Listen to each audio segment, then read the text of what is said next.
All right, welcome back on what I expected to be a really glorious Thursday. Has a little bit of a somber beginning with the Charlie Kirk news yesterday, so we're just going to participate in a little bit of the remembrance and honoring of him, and we're going to do a little 10-second moment of silence to start the pod off today. So here we go.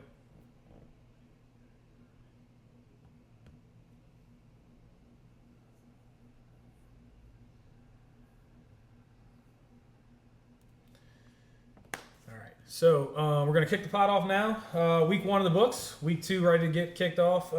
We just started. We're watching the Green Bay Washington game currently 14-3.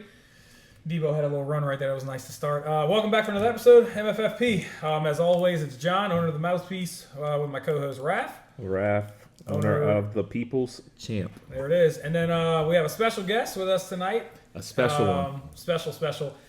As we finally gonna be good. Welcome PC onto the pod. It's been a long time coming. He'd probably tell you it's been a little too long, but nonetheless, he's here, and that's what we have. That's what we got on tap tonight, dude. So welcome. Thank you for having me. I appreciate it. It has been a while, but it's gonna be good. So just to run it down, we have the recap. We're gonna go over last week and kind of what shook down, and then we're gonna go over our locks of the week, our upsets of the week, some must-start players, over/under projections, and then we have a special segment we're gonna save for the announcement until the very end. So make sure you guys stick around to a lively debate going to happen at the end of this. So, recapping. First thing on the recap list is John and the John Elkins-Brady rivalry. And, yeah, man. What we got, fellas? What we got? I think we're a little too early in the John hype. That's what I think we got here. Shot it down, huh? Shot it down. Brady's going to love us for this. Yeah, what did Brady say in the group message? Is there John hype? Brady was not too happy with us the other day with our take, so it's good. It's fine. Yeah, I think Brady asserting his divisional dominance to start the year is a big deal. Like we said last week, it is a big thing to get off to the right foot. And to win it over John is a really big deal because I do, at the end of the day, think that it comes down to that. So now Brady has the upper hand. He wins the second one. He's just got to be tied. So, I don't know. Really big deal. Yeah. John fell a little flat. That's real.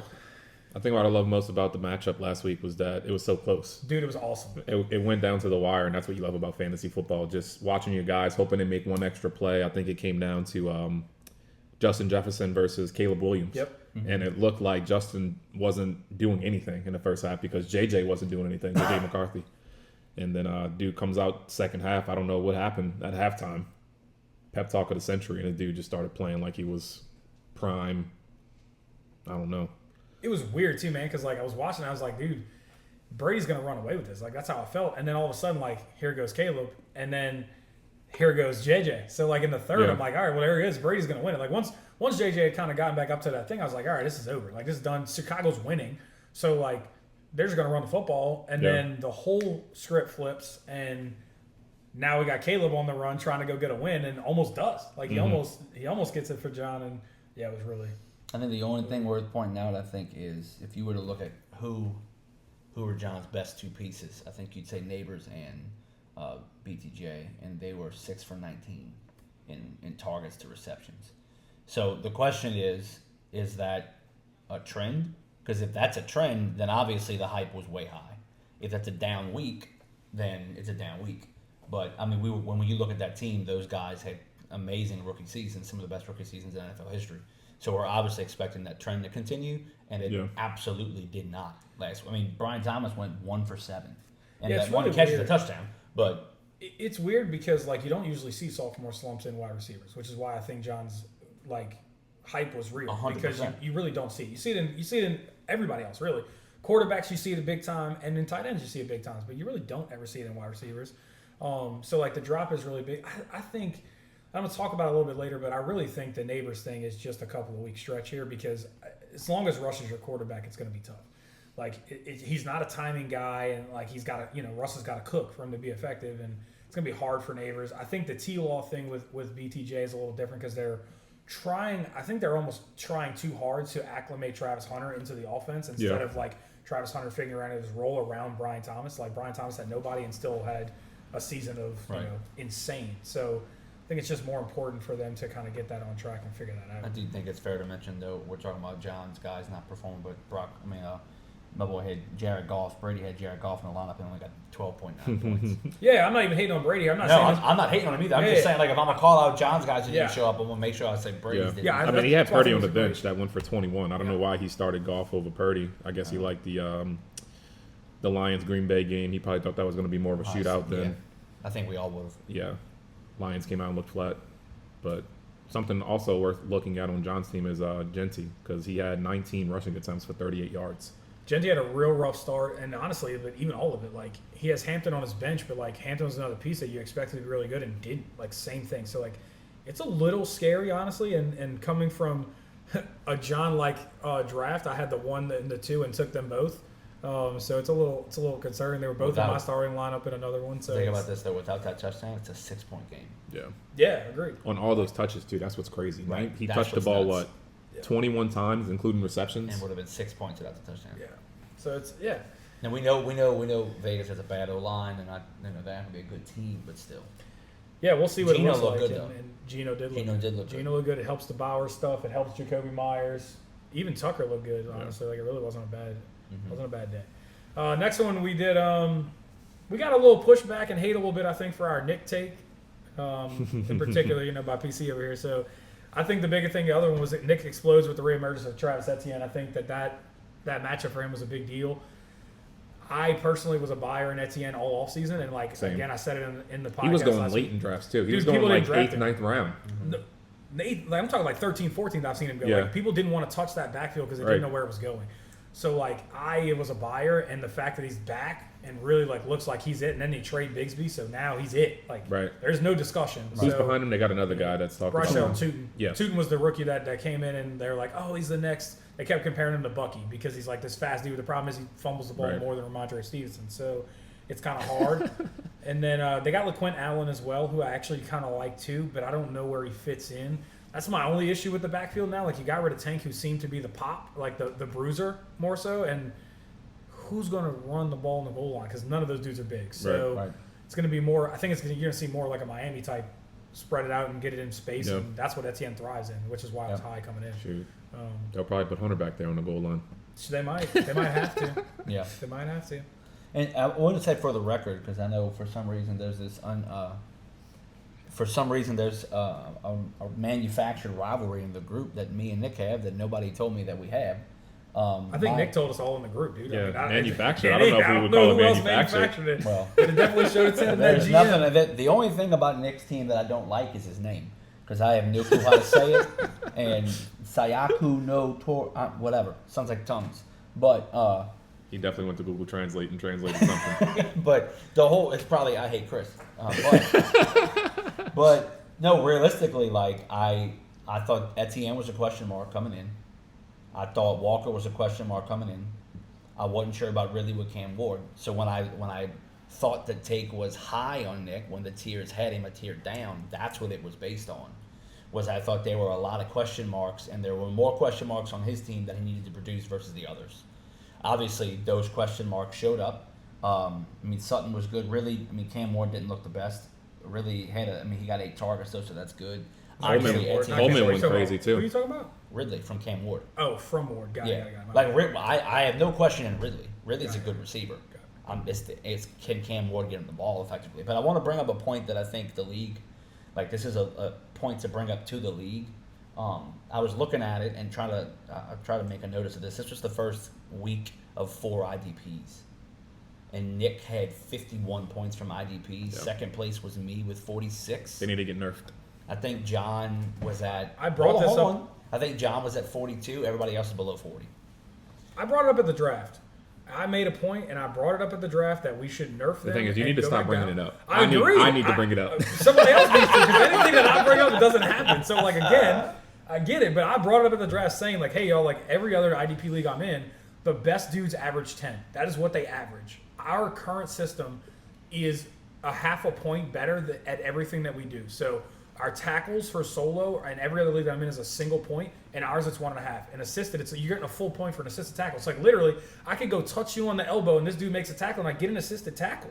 It's like I'm getting a full point. And that's a full reception for somebody else. So that was kind of my point of bringing it back down to earth a little bit. But like we're in the season and it is going to be what it is for this season. And But I do think it is something. That's not a shot at Nick. I'm not, No. 'cause I had second. My IDPs were second most. Yeah. So I obviously my 225. I owe 41 of that to my IDPs. Right. So I'm not obviously taking a shot at Nick there. I'm just saying it is significant. Like it's far more important than I think some of the guys in the league realized how big it was going to be. Yeah, I mean, literally his third highest scorer on his team was an IDP. Bobby O put up 19 and a half. The only people that scored more than him. CD put up 21. And Bijan. Etienne and Bijan. Etienne was literally the same, right? So like he was the fourth guy because Love was at the top as a quarterback. Usually we don't count quarterbacks and that stuff. So like, Yeah. but like, I mean that's significant. Yeah. And Kyle Hamilton is the next guy. Right. Like of the group, he's like the fifth guy. You know, so But it's interesting to go look at the IDPs in the leagues and see just how many points. Like I had 20 on my bench. Yeah. I think it was 20 on my bench. I think. I do think Nick's team is interesting though. Again, like we're just kind of dissecting him a little bit, but he had question marks coming in that I was a fan of the Walker thing, but I might be totally wrong. Like I dogged Cliff in the last pod about the Charbonnet thing. It looks like Charbonnet might be the guy. Right. So like I'm like, whoa, that puts a thing in the Nick's spot a little bit. But the deal is, again, I still think like you were talking about the Cam Ward Ridley thing. Ridley played Pat Surtain. Like Patrick Surtain is not Right. Like that is the Ridley thing. 4 of 8.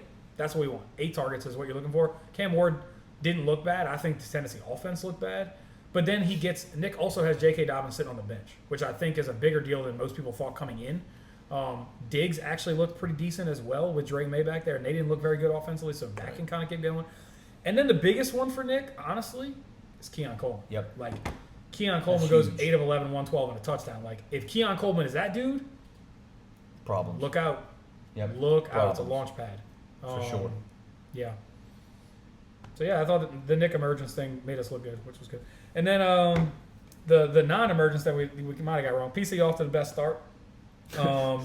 Thanks in large part to Josh Allen and the Bills. In us. Thanks in large part. Oh, no to doubt, us. in us. In us. Because I will say this, Brady has gotten on us a lot the past week. Oh, no for doubt. telling us that we switched up. No doubt. We switched sides. The We're- thing we're is, on the other we didn't side. switch up, bro. Stay over there. We're motivators. Yes, We believe in y'all. we did. So I don't think of it as switching up. I think of it as motivating. I'll be honest though, I don't think. Obviously, Josh Allen's 45, 46 points is huge. That's not a surprise because he does that. The surprise, there is no way you could have convinced me that Zay Flowers is going to finish week 1 as wide receiver 1. That's fair. So to me, like looking at my own roster, like that's the thing that surprised me the most. Yep. Getting 31 from Zay Flowers. Now, is that going to stay? I don't know because Yeah. he does do that. That's the same thing with Coleman, though. Like, they had to go put up those numbers in order for that game to be relevant. Right. So how often are they going to be in those games where I think the Coleman thing is different though. Like But before you say that, Zay gets the handoff at the end of the game. They're trying to get the first down to continue, and they run a freaking reverse or whatever, handoff to Zay. Why are you giving Zay the ball right there? That doesn't make any sense to me. So is that a trend? I doubt it. I think that they need to be more dynamic, and Zay makes them more dynamic. That is real. I agree. I think that Zay is a very, very good football player. The reason I don't like him in fantasy as much is because Lamar throws less than other quarterbacks, statistically speaking. Like, that's not a hate thing. That's just a fact. Like, he just throws less. So there are less things for him to do and get involved with. But the deal with the Coleman thing is they throw the ball more than anybody else in the league, and they don't have a wide receiver 1. So, like, they drafted him to be the wide receiver 1. Khalil Shakir was fantasy relevant last year. And who is Khalil Shakir? Like, and Dalton Kincaid didn't step up. So, like, to me, I think the Coleman thing is here to stay. Like, that is what I truly believe. I don't think that he's going anywhere. I think that is a obviously, I don't expect him to be wide receiver 1, right? But, like, I expect Keon Coleman to be up 100%. there every week in and week out because of the target share. what do you think he finishes top 15? He's got to be. If I'll take the target the share, under. The target share. I would have felt good at 20, feeling like he's inside the top 20. Like, he's going to He'll finish be in 2. better than Devonta Smith. And I always think Devonta Smith is like the wide receiver 2. Him and T. Higgins are always around that wide receiver 20 range. Yeah. I think that he's above at least Devonta Smith. I think he's probably close to T. I don't know that T can repeat. And I'm saying that he's on my roster. I'm trying to trade him essentially. But, like, I don't know that he can repeat. He might. Trade him to me, bro. I got a fifth for you. He changed my mind last year. So, like, you never know. You got to be fluid in that kind of stuff. But I did have a talk with the team. We can't peak early. I don't know. Dude, as long as there's no stat corrections, you'll be just fine. It'll be okay. Just like if there were no bonuses, I would have been fine. You would never got to that spot. You wouldn't be as heartbroken. It's fine. It's all okay. All right, so moving on to this week's stuff. I have no complaints for how the league turned out last year. Exactly. I bet you don't. So we're going to move on to our locks of the week, looking at a matchup this week that you really like, one-sided. We know Raf's not ready for this question yet, so we're gonna let you kick this off. So it's you. The matchup of the lock of the week. Who's your lock of the week? You got to pick one. Yeah, who's gonna win the week? Who's the matchup? You. I'm the matchup. You're gonna win. I'm gonna win. Who am I even playing? Bryce. It's me versus Bryce. Yeah. All right. I'm here. I for feel that. like I that I'm as easy of a pick, but right now Chocolate Craft has 17. So and my team scored 225. So do they decide to come back and score 110? I don't know. They could have because of a bad week. Sure. But I feel like Bryce is on that kind of tear down, rebuild phase or whatever. You're obviously making a run. I feel like it's safe as bet. Bryce, you want to tear down, buddy? I'm in the market for an elite wide receiver. Just to let you know, I'm in the market. Now we on. What's yours? Mine is actually the easy one, I know, but I just think it's real simple. It's Brady versus Brian.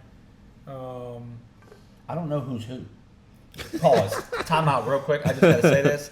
That group in the division in the middle, I'm just letting you know, the tiers, we ain't even use y'all's dumb names no more. Like, we just gonna put your names, right? Brady, John, Brandon, Brian. So I don't know. So Brady is sign language, and then Brian is how'd you get the little legs apart.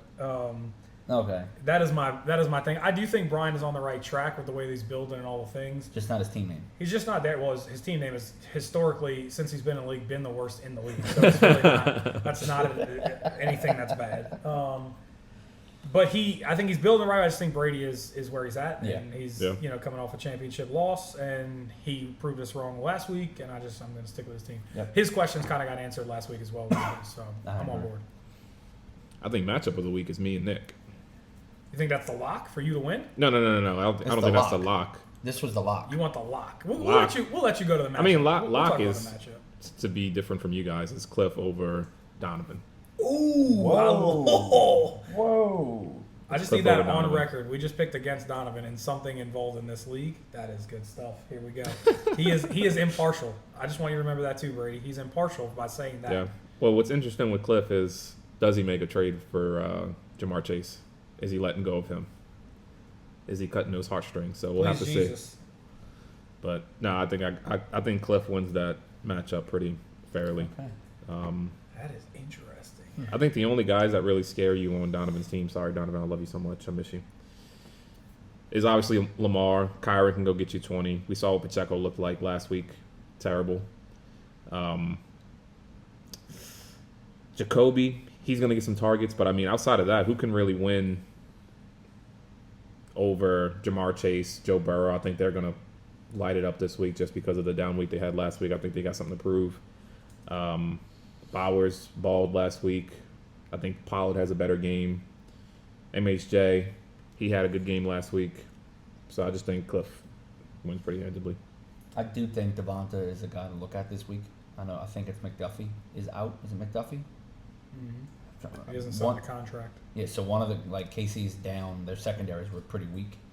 And I think there's a shot there that they air it out with the Chiefs, and I think Devonta's. I can't think of the number one guy that's going to be on AJ, but Devonta's going to be facing some subpar competition. So potentially Devonta, he can go off week to week.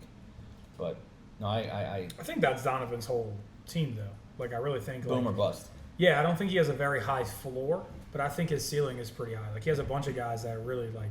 Yeah. Like Kyron and Lamar obviously are like the highest floor guys, but like Pacheco has days. Don't sleep on Boswell, kicker. Oh yeah. It's good floor, man. It's good kicker. That guy. He is starting the Kittle replacement, which I think could be interesting. Thanks, Don. You beat me for that. Jake Tongus. We don't really do very well with that. All right, matchup of the week. That's next. Yeah, I don't even have that on there. So yeah, let's do that. Let's go matchup. We can just run it because it's them two. So it's real simple. I don't think there's another matchup to even talk about. No. That should be like, I mean. Game of the week. We're both in the same division. I mean, obviously one of us is 2-0, but has the tiebreaker over the other person, the early tiebreaker. So I think this is a must-win for both me and Nick. So we'll see how it goes. I actually agree. I think this is a really, really early test. I think that this is going to tell a lot of kind of how to where we are. Like, it's weird, man. Like, you're the defending champ, but like I feel like you've been hit as great as your offseason was last season, as bad as it's almost been this offseason for you. Like, just the different injuries, like, and then the Ayuk thing still is like he's still out, and I don't know. It's just a weird thing. So I think this is like one of those games that like you almost need to stay on track to like be where you want to be throughout the season. Whereas like this is like Nick's opportunity to kind of jump on a little bit of the wounded dog here. Like can I go take advantage of, you know, where you're not really where you're at yet, you know, or where you expect to be. I think like if Joe Mixon comes back and Brandon Ayuk come back, like that makes your team very different than right now. And honestly, I'm really waiting for the return of Mr. Isaiah Likely. Yeah. Because I think I was really loving his position going into the year. I think they're kind of phasing Mark Andrews out just with age and everything else. And then how old is he? 33. He's young. He's 30. I think that's the misconception. He moves like he's 33 though. Everybody talks about Andrews, and they thought he was going to phase out last year, and he finished as tight end 6. So like it's just like one. But it's that plus the combination of Jim Harbaugh saying that he sees likely becoming an All-Pro this year. So they had plans to use him, and I like his skill set. He moves like a receiver at tight end, and Lamar loves the tight ends. I almost feel like it's weird that he's not better yet. He loves the tight ends. Yeah, get a little pause there. It's fine. I just think it's weird that he's not better than he is already. Like who? Isaiah Likely. Like I feel like we've heard this hype for like 3 years now. I don't think he has the opportunity though. I think Andrews got hurt last year or the year before? The year before, but it was at the end. And Likely had a little run. Yeah, and then Likely went off week 1, and you didn't hear from the rest of the year. Everybody dropped, $100. I literally watched people drop their entire fab on him after week 1, and he never had another top 10 fantasy week the rest of the year. Like, it's just weird. And I'm not saying that he can't get there. Like, as a young guy, and tight ends always take a little while to get going.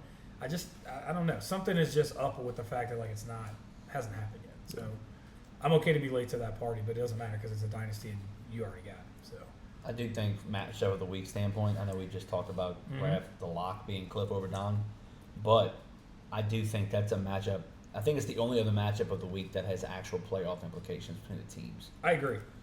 Because somebody's going to win it, and those two teams both got in. I know Don missed out, or did he get in? Don missed out as the 7 last year. Right, so they were both fighting there to the last game of the season. So this win matters. Even so, if Donovan does pull the upset, or if Cliff does hold it down, either way, it matters. Well, in particular, right? Like we talked about, again, the playoff picture for that, but like one of them starts 0-2. Like they both lost week 1 because they played the 2 better division guys. So like, can you dig yourself out of a 0-2 hole in that division? Like we've all said that that's the division. So like, that's a tough ask, and that's you haven't played the other guys yet. So I don't know. I agree. I think. I don't want to say it's almost certain death, but like the loser might even be out week 2. Like you might be like 0-2 is not a great start. 0-2 is not a great start when you're in that division with that, with those deals. So yeah, I think it'll be interesting. All right, moving on to the upset of the week. So what's the upset? We don't have to go into that. We did a lot. My upset of the week. My upset of the week was actually going to be Donovan.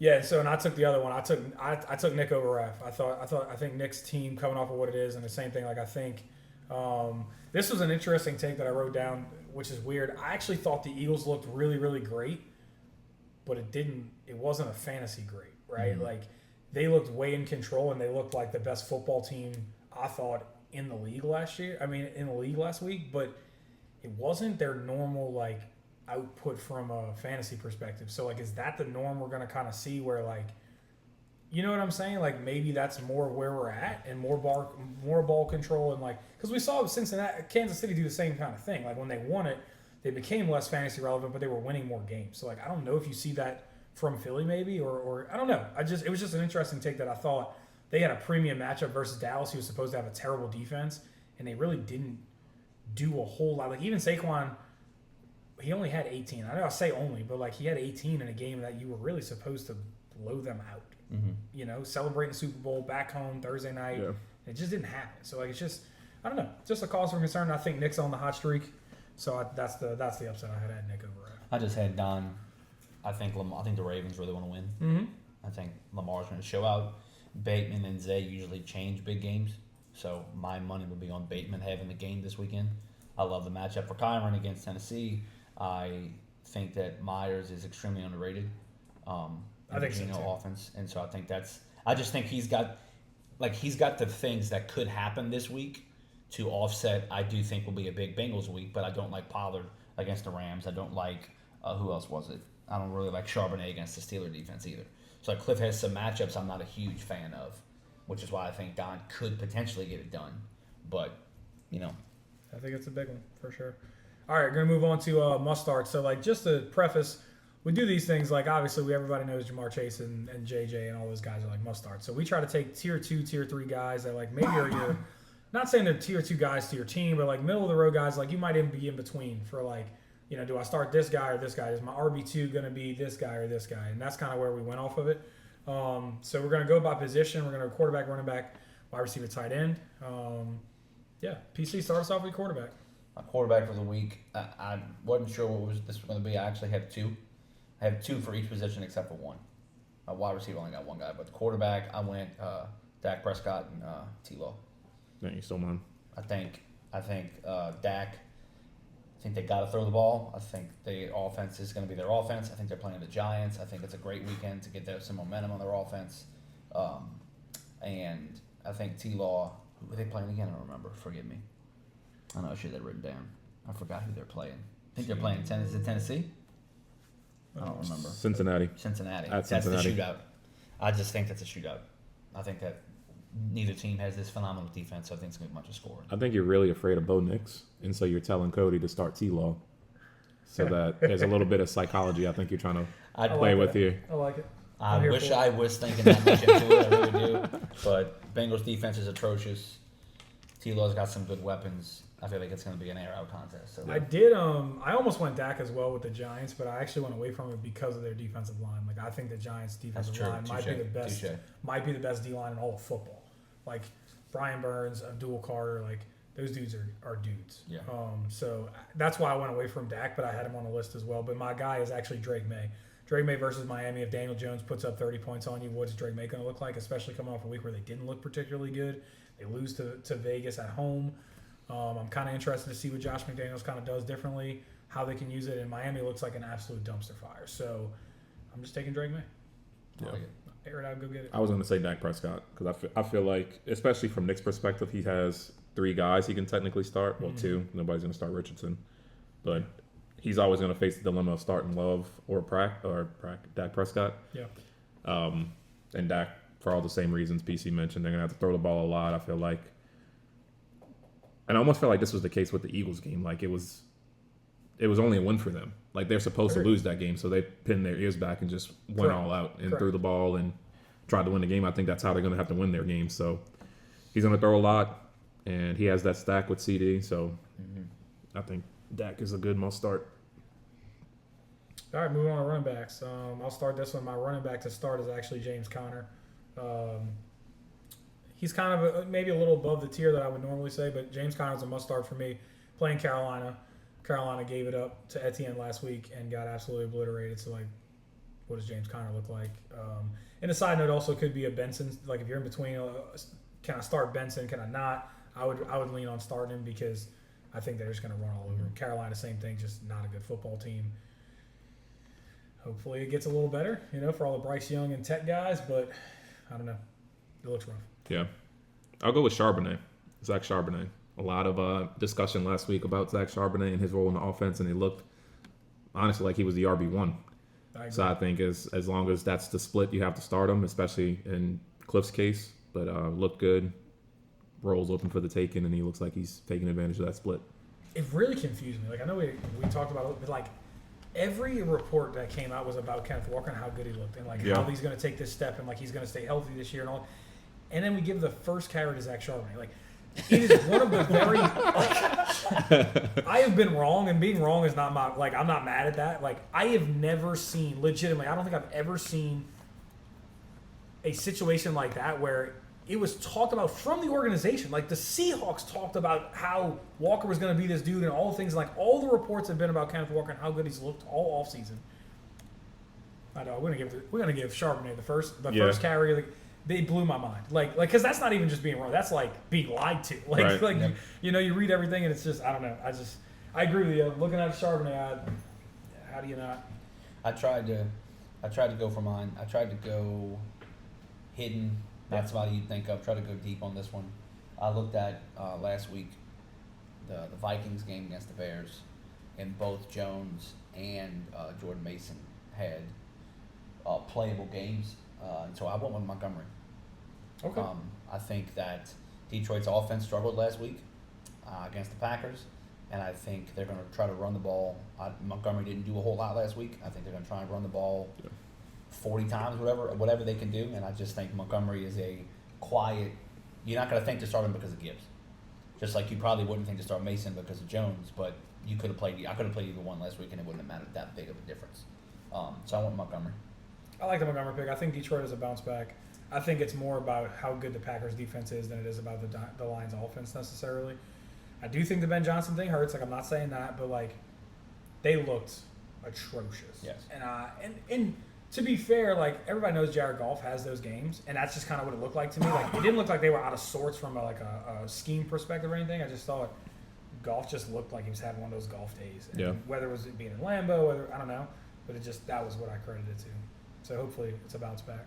As a Gibbs owner, I need it to be a bounce back. Yeah. Yeah. So moving on to wide receiver. You want to start this one? Yeah, I'll start it, and I'm going to go with Hollywood Brown. Great.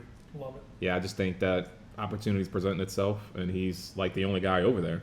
I mean, outside of Travis Kelce, but he's getting up there in age. He's actually an old tight end. He is an old tight end. And Hollywood's just demanding the target share because he's like the most talented receiver they have right now. It's available. I agree. So Hollywood Brown, start him. And they loved him last year. Like, he was supposed to be the Rashee Rice last year until he had to separate his shoulder, and then he missed so much time. But, like, they talked about that guy last offseason, like, being the dude. So, like, now Rashee's suspended. So, like, Is it he's Worthy's being the hurt? dude. And Worthy's hurt, right? But, I mean, they play different. Like, they're a little bit different. But From still, a target standpoint. But though. agreed. Correct. So, like, I mean, he had 16 targets week 1. Yeah, that's insane. Every Rashee Rice owner should own Hollywood Brown and just start him until something happens. You want me to go or you? You go. I went Pickens. Simply because last week I saw 3 shots Dallas took down the field to Pickens. 2 were just bad throws due to the pressure, and 1 was interfered with. 2 of them were in the end zone. 2 of those shots were in the end zone. So I know they want to throw the ball to Pickens. I know they want to take deep shots. If you're playing a pass rush, if you're able to get a second protection there, you're going to try and push the ball down the field and make them give you a little space. I don't know. I like the shots to Pickens opposite of CD. Yeah, I think that's why you go make a move for Pickens, right? Like, you're going to Pickens because one of those guys has to be left on an island. Yep. So when it's Pickens on an island, don't try to make George Pickens somebody he's not. He's not an elite route runner. He's not this other dude. Like, he's a physical freak that can win at the point of attack. So, like, let him do that and throw him the ball. Like, I think he's a big boom bust guy this year all year long. Yep. But I'm in for the boom. Like, Yeah. I agree with you. I think it's just part of what it is. My wide receiver is actually the guy that they flipped with. I have DK. I think DK versus Seattle is the big one. One, it's the rivalry game again, That's true. and I think he looked good in week 1. And it didn't necessarily mean the greatest fantasy production, but I think against Seattle, with Aaron Rodgers looking the way he looked, It's in Seattle. I think it's in Pittsburgh. I love DK this week. I think he's got a chance to be wide receiver 1. All right, last position, tight ends. I'll go for this one. I think this is probably the best job I did of like starting a middle of the road guy. I think you got to start Ferguson versus the Giants. A little bit of what I said about like just the pass rush, and he's become more of the check down, and I think he's healthy again, and Dak loves him, and I think that's the guy that you want to own. Just in general, like I think he's a middle of the road tight end he's not even rostered in a lot of redrafts. And I think it's insane. Like, I just think he's a guy you got to start and kind of ride out. So, yeah, what you got? Tight end 1. I hope it's not a jinx pick because I have 2. The first one, I think Brenton Strange thinks his name was Brenton. Similar reason with the Cincinnati Jacksonville game. Both defenses kind of sluggish. I think the Bengals. I would start every Bengal I had. I mean, I got 1, but I'm starting it for sure. I think Bengals have to come back. They got to try and push it. I think Trevor's going to do the same thing, and Cincinnati is as bad as they are at defense. I think they might be the worst in the league against tight ends. Over the last, I think I saw like the last 12 or 15 weeks or something. So they drafted my boy. And then I have to go with the homer pick here on my team, my saving grace, hopefully behind George Kittle. I'm going Juwan Johnson. That was mine, bro. With 14 targets I think he had. Like Spencer Rattler, I will be a fan if you keep pumping targets to my guy. So. We got a water. You want a fruit drink? Want a fruit drink? Sure. What you got? Yeah, I actually like the Juwan pick too. The targets are always what I would look for. Period. All right, moving on to over-unders. You went with you had Juwan as well, right, Raph? Yeah, I had Juwan Johnson. Yeah. I feel like that's a pretty easy pick, though. I mean, again, opportunities there. Saw crazy targets. Rattler's got to throw it to somebody. He's throwing hospital balls to Olave. He's throwing good passes to Juwan. Hospital balls. So.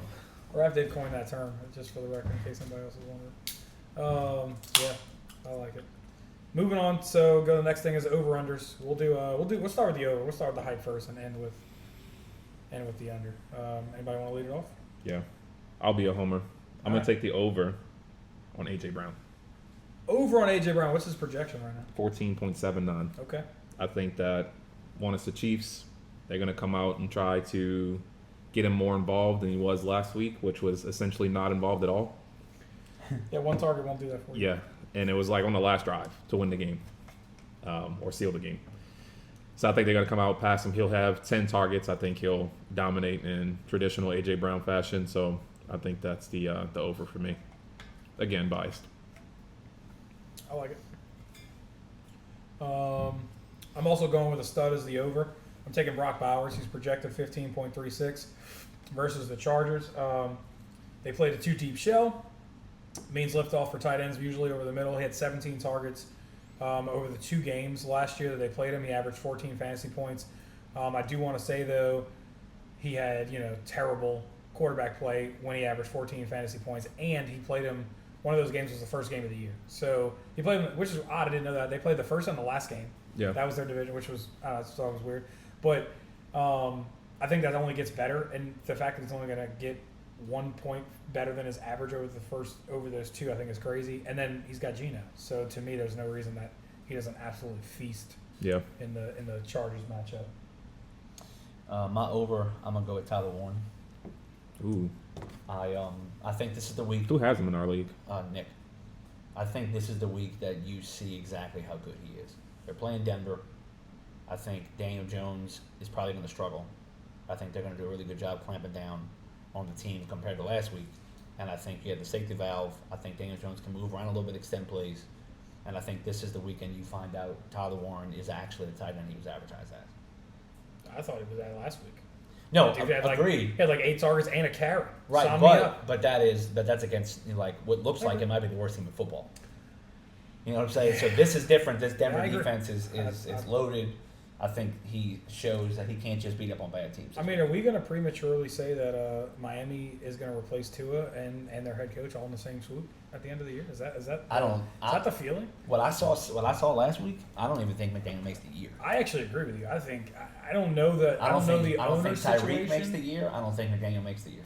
I don't know the owner situation enough to say hey, they're going to pull the trigger and fire McDaniels because I don't know traditionally what they do. But I agree. What I saw and his mannerisms and everything it looked bad. Yeah, it was not good. Especially against the Colts, which I mean, correct. They're not real. They're not world beaters by any means, but unless Daniel Jones. Well, that's why I picked against him. Yeah. All right, it's Daniel Jones. He can't beat them. He's not a good NFL And they were up quarterback. 20-0 at half. Dude, that's insane. Crushed it. What they won 30-6 or something? It was 30. They scored 31. 31. 31-6. Yeah. So crazy. Yeah. All right, so that's the upbeats. Moving on to the little bit of the downer.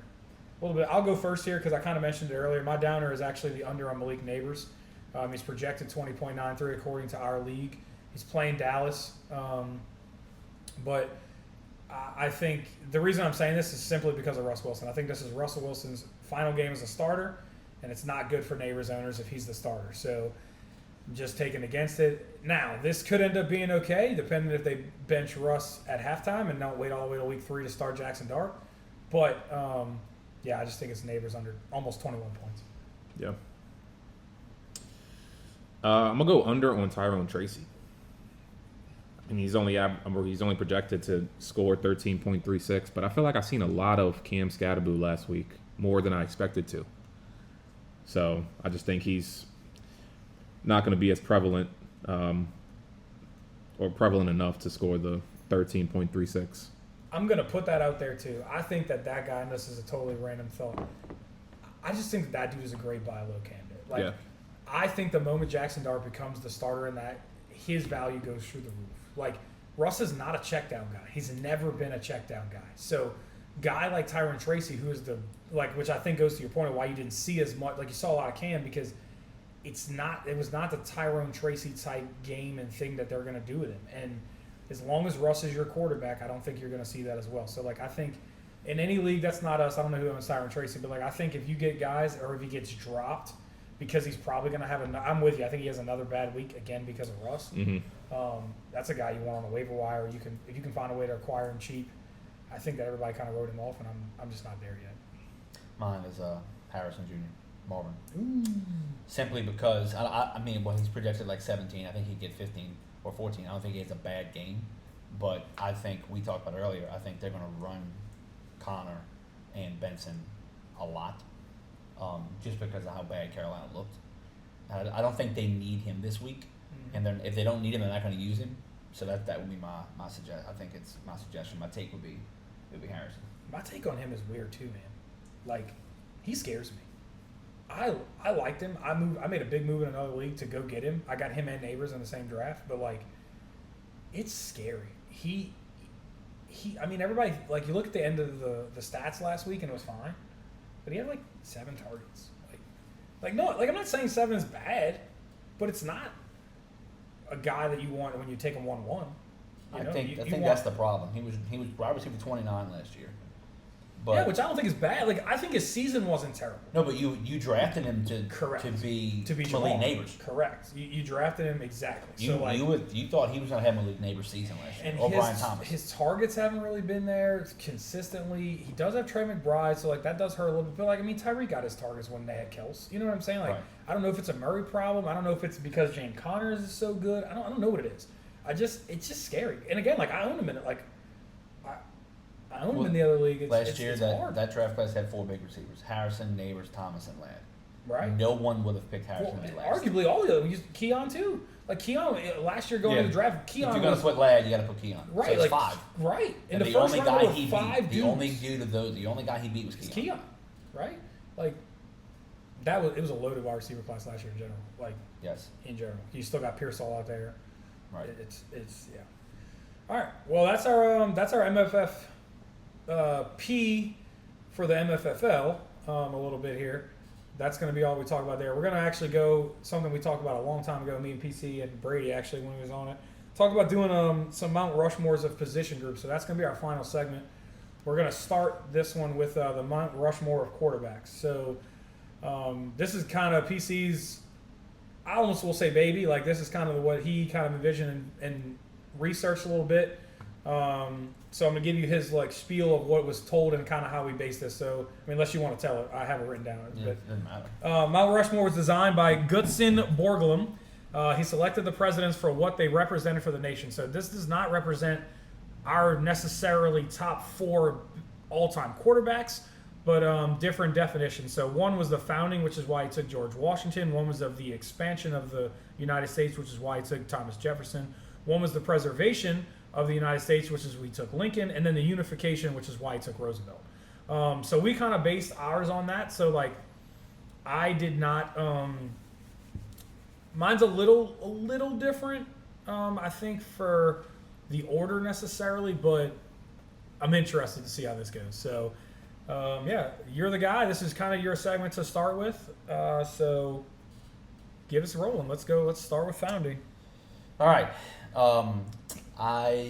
My founding guy, there were a few different options you could have put here. We're saving those, or we're throwing those in now? A few different options that kind of. We can do it as we go, or we can do it at the end. I have honorable mentions for the end. I'll say my honorable mentions for the end, but there are a few guys that you could put Otto Graham here. You could put Sammy Ball here.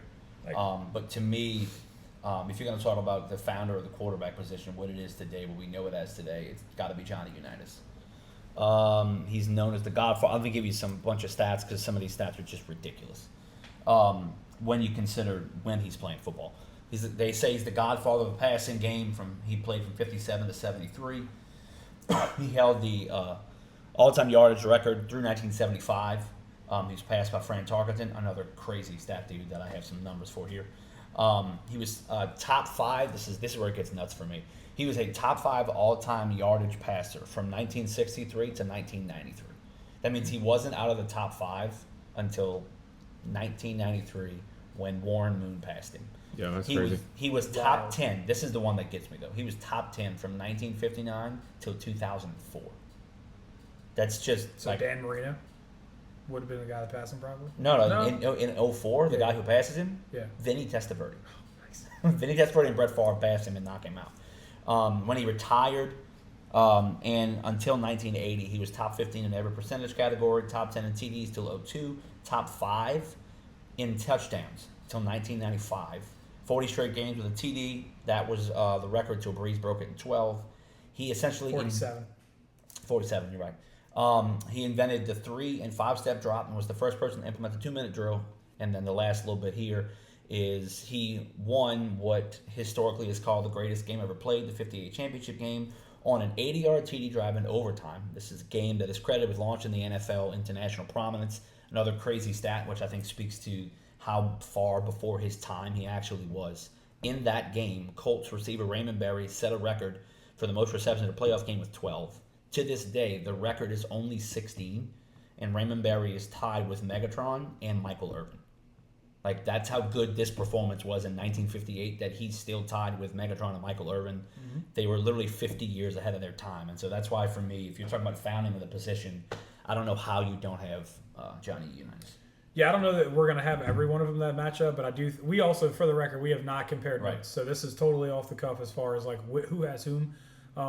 Unitas is my founder as well. I do think the same thing. I love Otto Graham. He is probably my favorite of the group of like just being a bigger like athlete essentially, but you can't deny Johnny Unitas is the guy. He had 3 league MVPs. Just to talk about some of the other stuff, he had he was named first team All-Pro 5 times. He made the Pro Bowl 10 of his 12 seasons. His career record 124.65, which is like insane. It's still like pretty high up there. The thing you talked about, the 47 straight games, like y'all, I don't think we understand what that actually looks like, especially like in terms of what he was. Like the league didn't throw the football. Like 47 straight games is insane. It didn't get beat till you said Drew Brees 52 years later.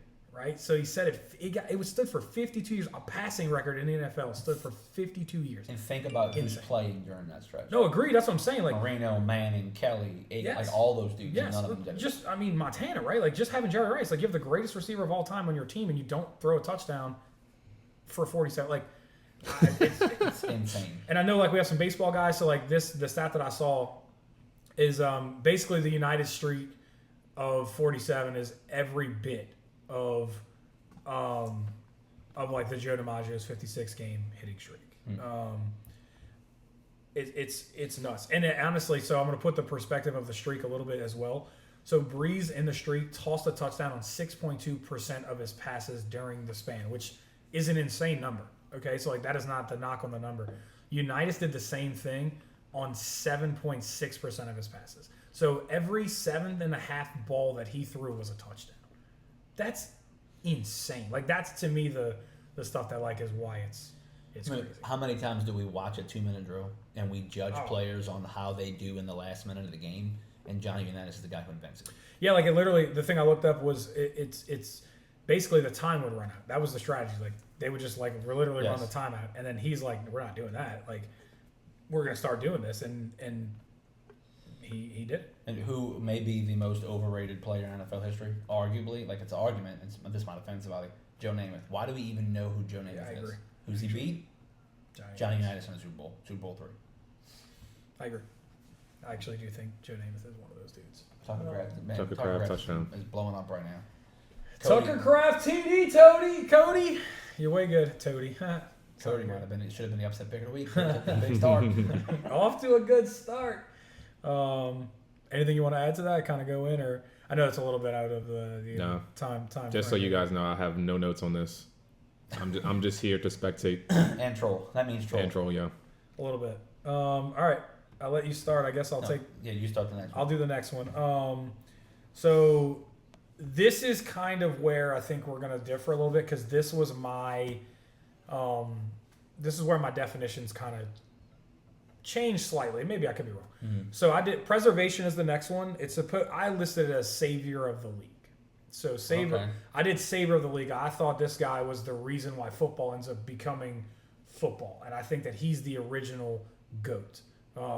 So my savior in the preservation is Joe Montana, and the reason is because I think that he kind of jettisoned us into the modern day football game, like with the West Coast offense and all that stuff. Like I think of the big names before, it was all about run game and defense and Bradshaw winning 4 and all those things, and then like here comes Joe Cool, right? Or well, not Joe Namath, obviously, but like here comes Montana and like kind of does it differently and is on time and is the first guy to really go and win all the Super Bowls and like do it in that way, and just his calm and cool, collected, and his leadership and all those things.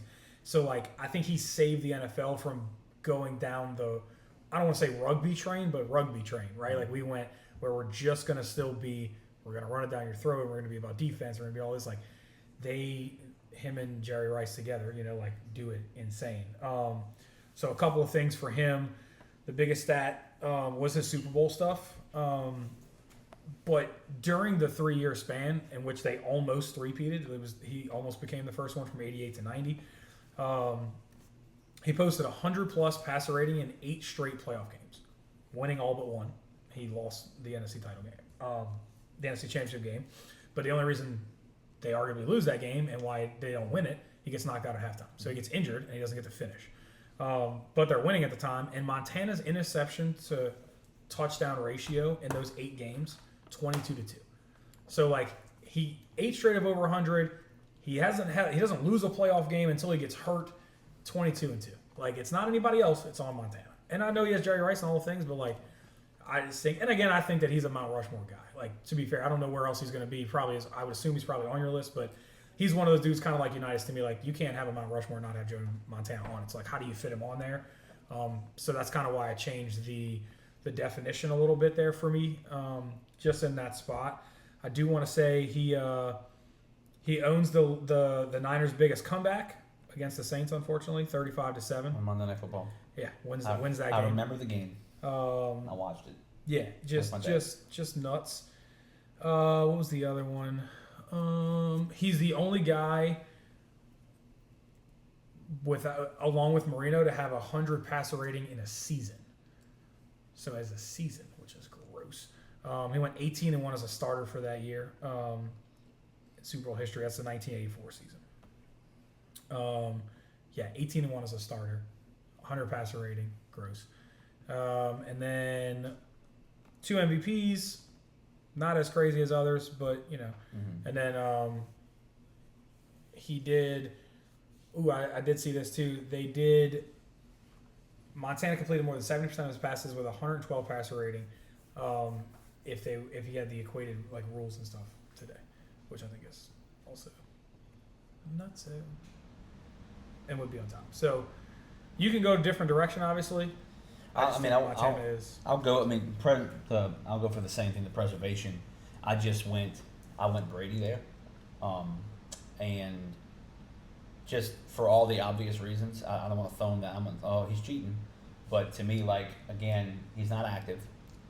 Most Super Bowls, all the stuff, and I think typing this out when I was looking at it and doing all the research for it, I was reminded of how much I didn't like the dude at all until they beat Seattle, because I hated Seattle so much because Seattle kept knocking out the Saints. Did they beat Seattle? Mm-hmm. Yes. Did they beat Seattle? Yes. Seattle beat themselves. They did. Seattle beat themselves, but they won the game. I mean, do you remember how that happens? Do you remember how they even get to that spot? Because everybody remembers the Malcolm Butler and the Marshawn Lynch stuff. But does anybody remember how they actually got to that point? What, the best forgotten catch in Super Bowl? Yes, 100%. Like, he was going to get beaten for a second time in a Super Bowl by the second greatest football catch in Super Bowl history. Right. That Javon Curse catch is nuts. He was going to lose another Super Bowl. Mario Manningham, David Tyree, and Javon Curse. He was going to have 3 of those dudes on his resume. Yep. That's gross. Like, I just felt bad for him. And then when he won, I'm like, all right, maybe I could be a Brady, support. And I've always said, I know Brandon probably thinks I'm crazy about this. I'm not a Tom Brady fan. I'm a Tom Brady respecter. I That's tend to how agree. I look at it. Like, Honestly. I'm not a fan. But here's a stat that I thought was just hysterical. I just wanted to share. 2 of them, I should say. Tom Brady never played a snap where he was mathematically eliminated from the playoffs. That's disgusting. That is disgusting. And he is second all time in receiving yards after age 40. Behind who? Jerry Rice. The only guy. Tom Brady has 6. There you go. That's hilarious. But yeah, I'm not gonna belabor that. I mean, we know all the things that's there. But I mean, for me, just for the record, Joe was the guy here, but I went back and forth with, all right, we don't have Joe as the GOAT. We have Brady as the GOAT. So can I put him on? There were other spots where I put guys on the list, like especially one of these dudes that was like, what is he doing there? Right. So I didn't want to make my whole list hot takes. So I wanted to take like a safer pick for one of them. No, I agree. I don't think it's a bad spot there. I just, like I said, I went Montana because I viewed him as the savior of the league, the saver of the league, not savior. That's fine. That's kind of why I put him there. So the next one we have is expansion. I went out of order there That's actually fine. because I went I'm moving in my with you. order. I went preservation. Yeah, so, you're good. So yeah, you can go with expansion. So expansion of the league, I went Dan Marino. Best arm talent ever. I still think that that's the case even today. I agree. Fastest released ever. I think he's the single greatest thrower of the football ever. I agree. He's still top 10 in virtually every major QB category. Held the career yardage and TD mark until Favre broke it, both in 2007. And passing yards in a season, he had that 1984 season, which I still think is the greatest QB season ever. This is what's nuts. It's still 12th all time with all the passing boom we've seen. But this is where I think Marino you really see how good he is. Single season, like the top single seasons of all time. Number 34, the 34th best season by a quarterback, and the 45th best season all time is Dan Fouts. And Warren Moon is 50 and 51. Those are the only other guys pre-2000 to being in the top 60. Right? 12 of the top 100 are pre-2000, and Marino has 5. Only Moon and Fouts have more than 2. And he did all this, and he's 7 in pass attempts all time. Without injuries, Stafford and Rodgers will pass in this year, so he'll be 9th in passing attempts all time. But I mean, when you look at the top 60, there are 3 dudes in the top 60 pre-2000, and Marino's got, I think, 4 or 5 of those seasons, which is just insane when you consider all the passing numbers we still have seen, how much we're throwing the ball over the place. And I listened to a video earlier today where he confidently says he would throw for 6,000 yards today. And he laughs and says, because I don't have to prove it, so it's fine. But I don't think he's that far off if he throws for 5,000 in 1984. And then last thing for this, which I think is nuts, is who is arguably, when you say the greatest defense of all time, who are the 2 teams you mentioned? I would say the 85 Bears and the Pittsburgh Steelers. Steel curtain. Okay. That would be my 2. I would say the Ravens belong in the 2000. Yeah, I would agree with that too. Yeah. The only team to beat the Chicago Bears in the 85 season was Marino. Dan Marino and the Miami Dolphins. 3 touchdowns, lights them up, absolutely destroys them. Only loss on the record the entire season. And he gets to Super Bowl in '84, only Super Bowl he gets to, and loses to Joe Montana's best San Francisco team. They go 15-1, and they get absolutely, curb stomped in the Super Bowl by the Niners. Correct. But I think he's very underrated, Dan Marino, because he never won. I agree. He's the only guy that actually stands out on the quarterback. He's the reason why rings didn't matter as much, because people had to make the exception for Dan Marino. Right, because he was that good. He was that good. Never had a running game worth anything. Correct. I'm going to help your stats out right here. So, and I only because I have some of them. So in the Is he who you have? Is he who you have? He's not who I have, but I have researched because he was part of the discussions. So in your in the '86 campaign, right? He throws for 44 touchdowns. 19 ahead of the next closest guy. That's a record. No one's ever been that far ahead of the next person in second place. So he wins the touchdown by 19 touchdowns. Insane. And then some cool stats for you. The 1984 season. Okay? 48 touchdowns, broke the single season record of 36, and that stood for 20 years. Right. So it didn't get touched again for 20 years. That's nuts. Comes the first to break 5,000, which is cool. Sacked just 13 times. Fewest among NFL with 200-plus passes. So he only got sacked 13 times a year. But again, that's because he throws the ball so quickly. He led the league in pass attempts, which was 564. So he got sacked the least and threw the ball the most, which almost never happens. And this is the fun one for you. Adjusted for the error. Okay, so these people went back in and adjusted for the error. Marino's 1984 season equated to a quarterback throwing for 56, 68, and 58 touchdowns in 2018. So based on 2018 stats, he would throw for almost 5,700 yards and 58 touchdowns, which would both be the record. Yes. So that's how good that season was. Just insane. And I agree. I think Dan Marino is the most underrated quarterback in NFL history because he doesn't have rings to back up his stuff. Mm-hmm. Like, he's who Peyton Manning would be without rings. Drew Brees without the one. Like, right. I mean, that's who they would hope to be. Right. Yeah. So my expansion, I based it on innovator and position change and who really pushed the envelope for like current quarterbacks where it is, and it's Peyton Manning. So same thing kind of with Joe. Like, I just think Peyton Manning has to be on there somewhere. Like, I think he meant too much to the position to do that stuff. Some of the stats that you need to know. First down, whether it comes from, what is it? Sorry. Not that. I'm just going to talk about Peyton. I don't have the stats in front of me. I don't know where it actually went. But Peyton Manning was the guy to me that like changed it because he became the guy that called his own plays again. Like, he saw the checks at the line and he did this and he did true growth. And like, it went from a running football league still like where we still had dominant to, he was the first guy really to take his team and put him on his back and get him there. Like, Marino did it in '84. That's why I had Marino. And I agree with that. Like, I'm not knocking that, but I think that he took what Marino did and took it to another level because he wasn't as talented, right? He had to mentally be better than everybody else and learn the game and could dictate what you were doing defensively, but what he was going to do offensively. Yeah. And like, Edgerrin James was his best running back that ran for, like, he had Joseph Addai 1 year, and then Edgerrin James was the other one. They only had like 2 1,000-yard rushers ever. So like, in Denver is a different story. Like, he broke all the records in Denver when he went back. But in the Indianapolis, he was such an innovator of how the position was played, at the line audibles and checks and like all the things. And like, he's why Tony Dungy has a ring. Like, he's why those dudes were all-time greats. Like, he's the why Marvin Harrison is as good and Reggie Wayne's going to be a Hall of Famer. And like, anybody even knows who Dallas Clark is because of Peyton Manning. Peyton Manning went on runs with that team that was no good. Like, I don't know if anybody remembers those teams. They played 2 deep shell, and if y'all don't remember, Jason David came to us and couldn't guard, Raph. Like, that dude was garbage. Like, we paid that dude a whole lot of money and couldn't guard anybody. Right. And Peyton Manning won a Super Bowl with that dude, right? So, like, I just think the way that guy won. And yeah, he won at the end of the everybody talked about the noodle arm, but, like, the reason why he can win that other Super Bowl, I'm not talking about the defense. We all know how great that defense was. It's because Peyton Manning was smarter than everybody else, even still then. Like, that dude's playing with 2 gloves, can barely throw the ball 25 yards, and he's still throwing touchdowns and still doing it with not a great supporting cast. Like, everybody forgets, really, that team wasn't very good.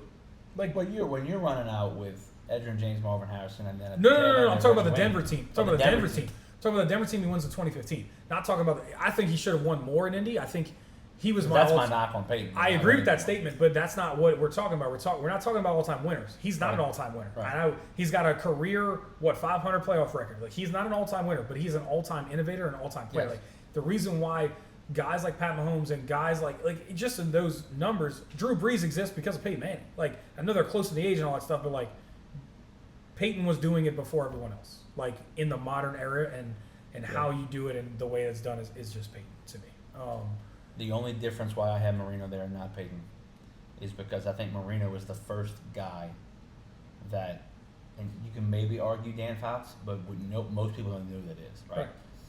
Dan Marino is the first guy in that era that you're like, we're going to make passing our focus. We're not going to make – everybody ran the ball.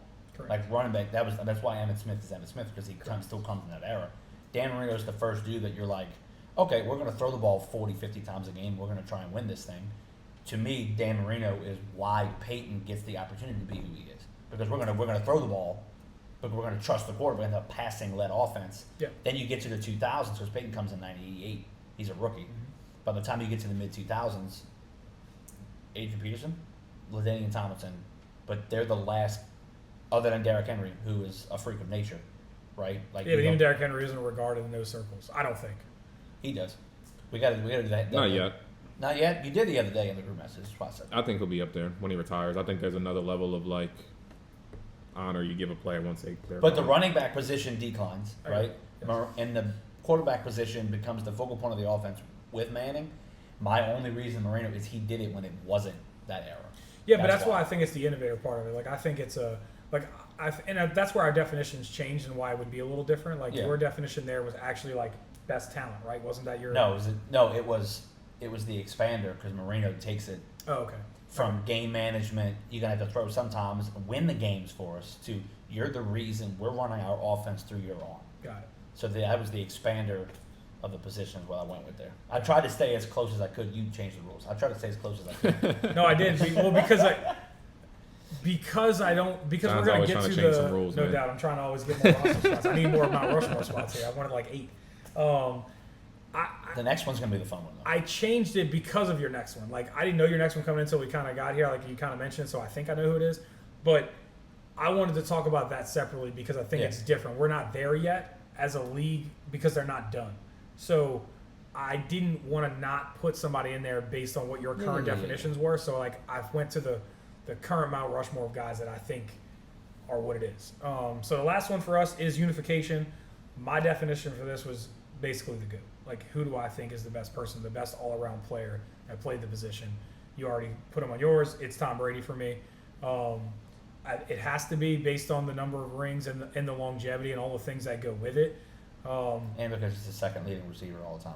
After 40, yeah, no doubt. The thing that you didn't talk about and mention, crazy enough, this stat is from 2019, I think I told you, or 2018, but I still think it holds true because he played for Tampa for 2 years. It might be, yeah. I think it's actually the number exactly. So anyway, he played 3 more years after this, which would put him at 20 total, correct? He made as many Super Bowls as he didn't. He went to 10 Super Bowls. He played 20 seasons.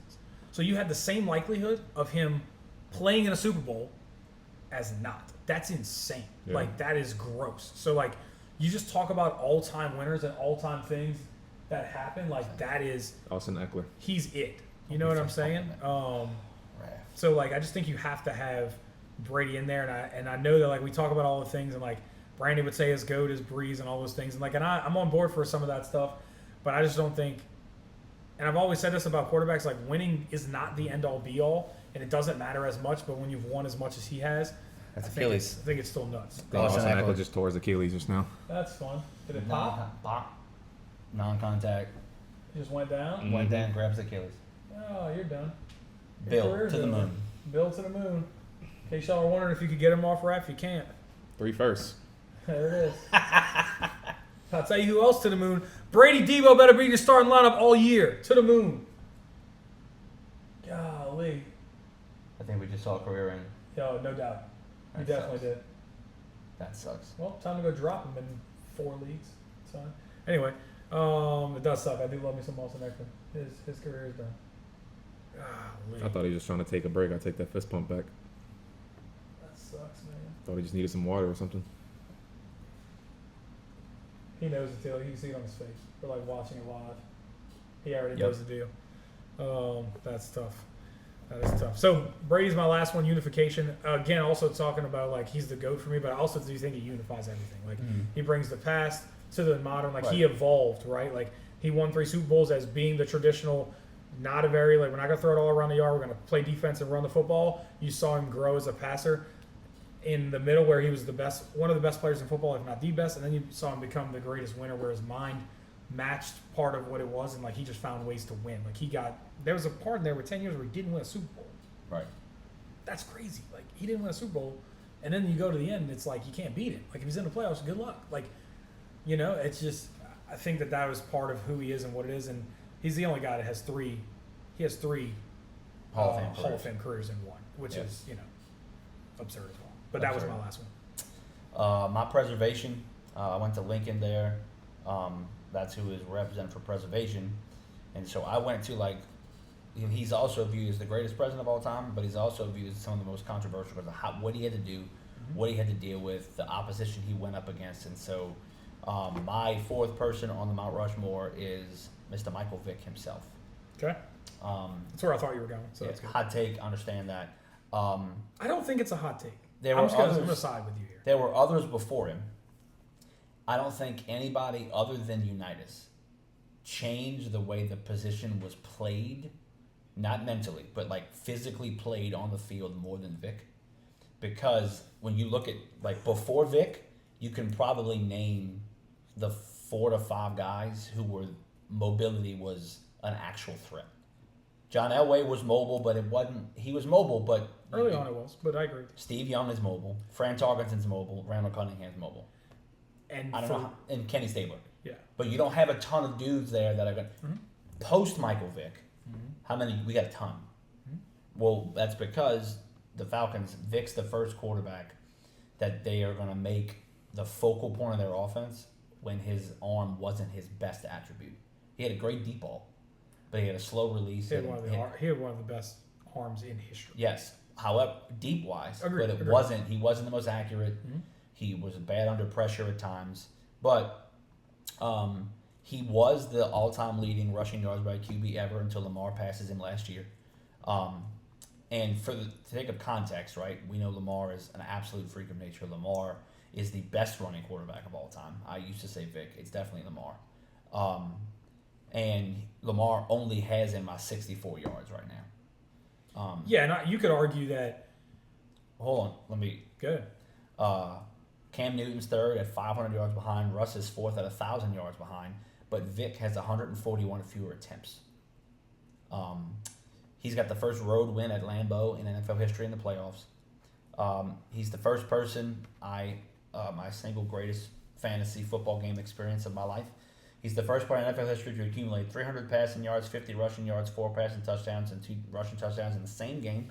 Monday Night Football, I was down by 65 points and won the game. He's the fastest QB in NFL history, 4.3. He's at a 4.3 40. And this is with 3 of his prime seasons lost due to the conviction. If you take those seasons and you just take the average of what he did in 05 and carry it 06, 07, 08, you're looking, he goes up to probably 30,000 yards passing, 10,000 rushing, 50 more career touchdowns. And this is where it got interesting because I wanted to find out what is the difference between Michael Vick and Lamar Jackson as far as what they do. And the biggest difference is design runs.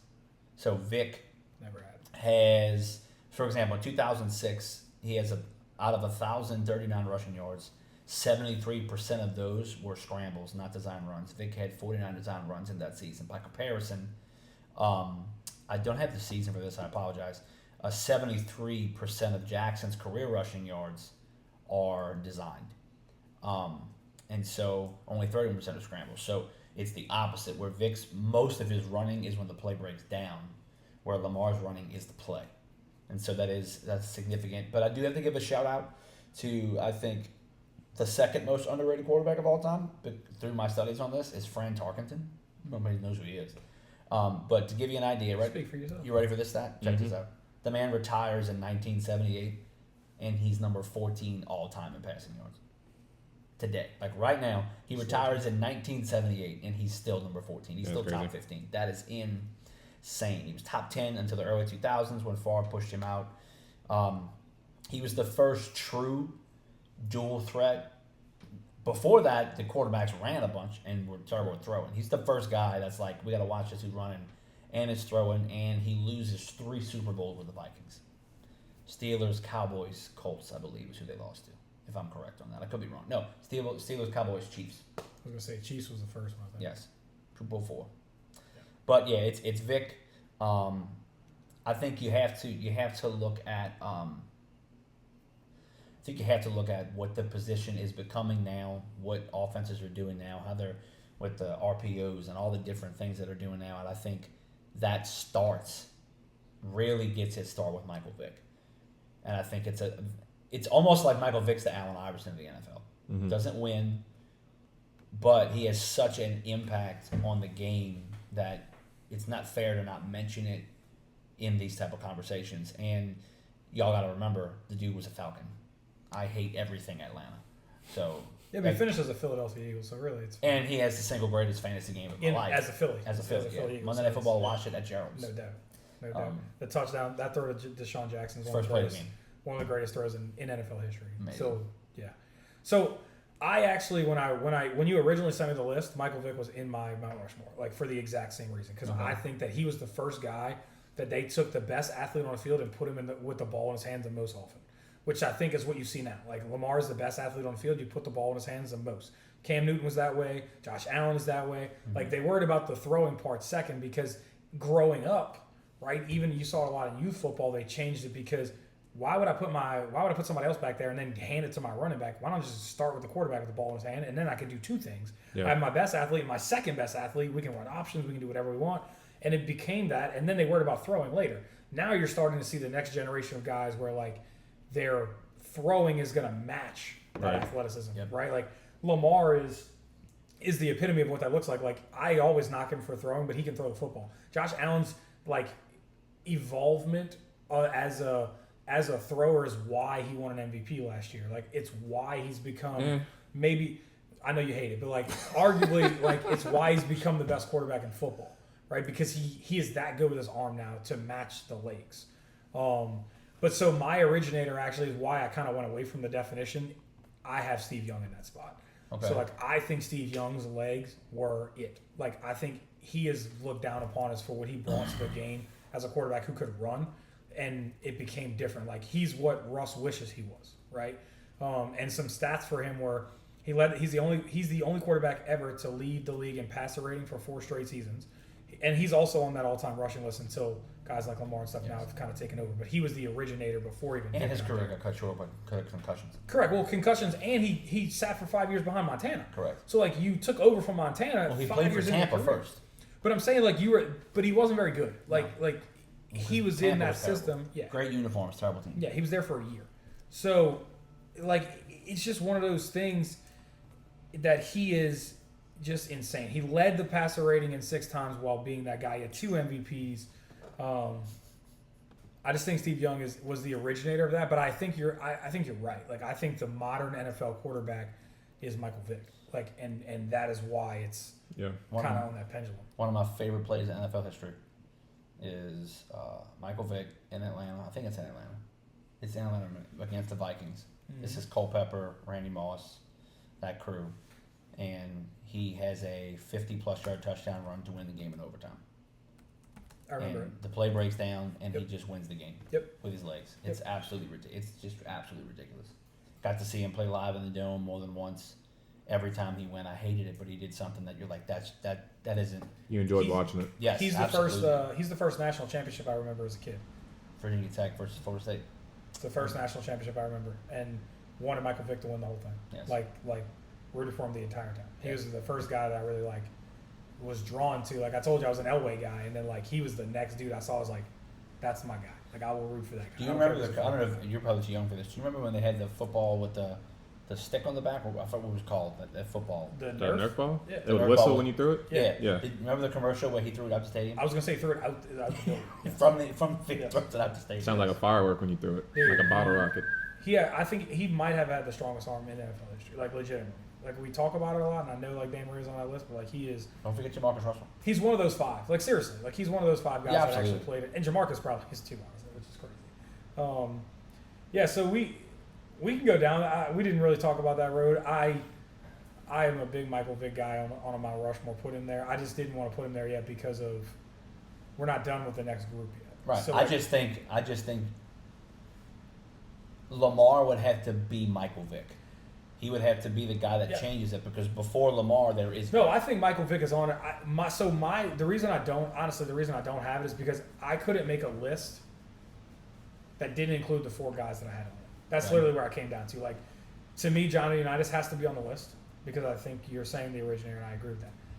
I think that Joe Montana has become blatantly disrespected, and I'm not a Joe Montana fan necessarily, but I think he's become very much disrespected in his level and what he brought. I just like he's the original guy. Like when you talk about football and quarterbacks, it's Joe Montana. Like people still put Joe Montana 2. Like a lot of lists are still I have him too. Brady Montana, right? So like, how is he the second greatest quarterback ever, and he's not on a Rushmore? Like that's what I think. Well, that's because we're not putting the greatest on the Rushmore. That's I stuck to that. I agree with that statement, but I still think everything else that goes involved into making a Rushmore, he embodies. Like I think I'm that not wrong for even having him there. he brought the cool factor. I think he was the first There's only one guy on your Clutch list that I guy. don't think belongs. I don't think. and that's belongs Peyton on- for you, right. and I'm okay with that. But I think Peyton is the biggest innovator of the sport when it comes to throwing the football.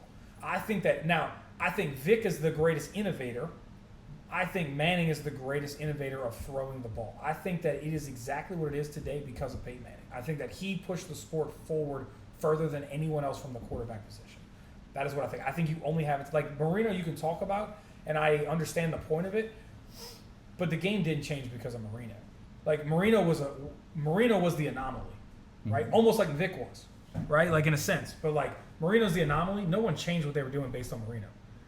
People changed what they were doing based on Manning, and Manning didn't start that way. Like he threw the most interceptions in NFL history as a rookie, right? Like he wasn't some dude Right. that walked on the thing and this is everything. Like Marino was that dude from day one. Like there's no discussion. Like as a second-year guy, we're losing the Super Bowl, and he's got the greatest season arguably ever. Peyton Manning was not, and evolved with it and continued to get better. And the mental side of the quarterback Yeah.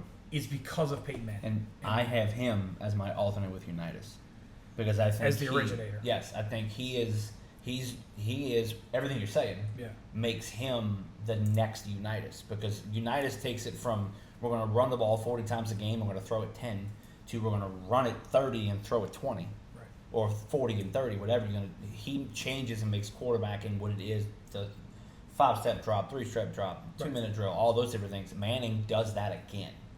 So for me, I have Manning next to Unitas in the same vein. I argue about the innovator part of it because I don't think Tom Brady is Tom Brady without Peyton Manning. Like, I don't think Tom Brady does what he does at the end of his career without Peyton Manning showing him what to do in the beginning of the career. Like, Brady doesn't have to evolve based on his early career. Like, he's a 3-time Super Bowl champion his first 4 years as a starter. Not even I his think first 30 years. I think he did it. I don't know if he did it because Peyton showed him what to do. I think he did it to prove he could do it. I They think that they were competing. I think that but I'm saying I think that he saw it as a possibility because of that. So I don't think that Brady comes up with any of that stuff. Manning literally decided this is what he was going to do, and that's what he did. Like This is not factual, right? This Yeah. is not actual what happened. But as a fan, I remember Manning's greatest season is that 05, and they won the Super Bowl in 06. So, but that's the year he breaks the record.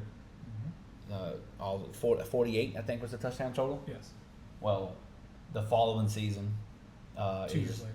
2 years. Yeah, the following season is when I forgot who won the next one.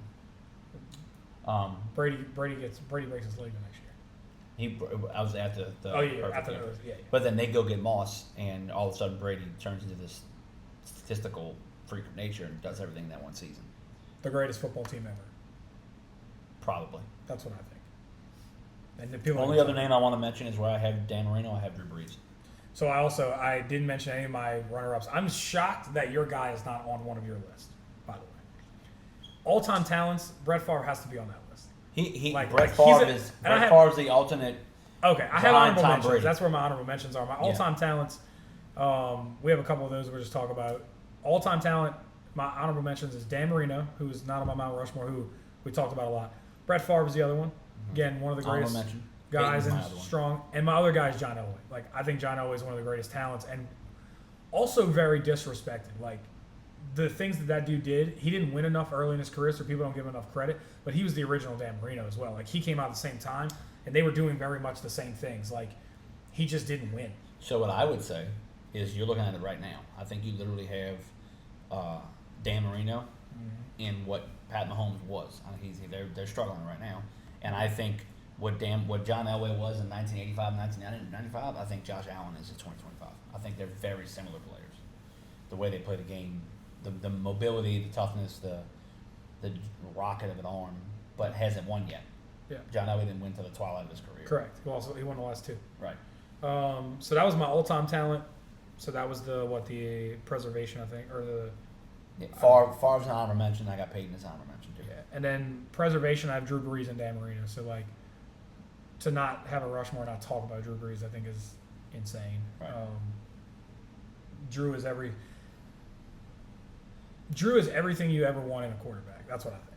Like he could do anything you asked him to do, especially when he first got to us. Like as a 27-year-old guy, was an uber athlete. Mm-hmm. Like if Drew Brees was, even in today's game, I think he'd be better even than he was because I think he would have ran more.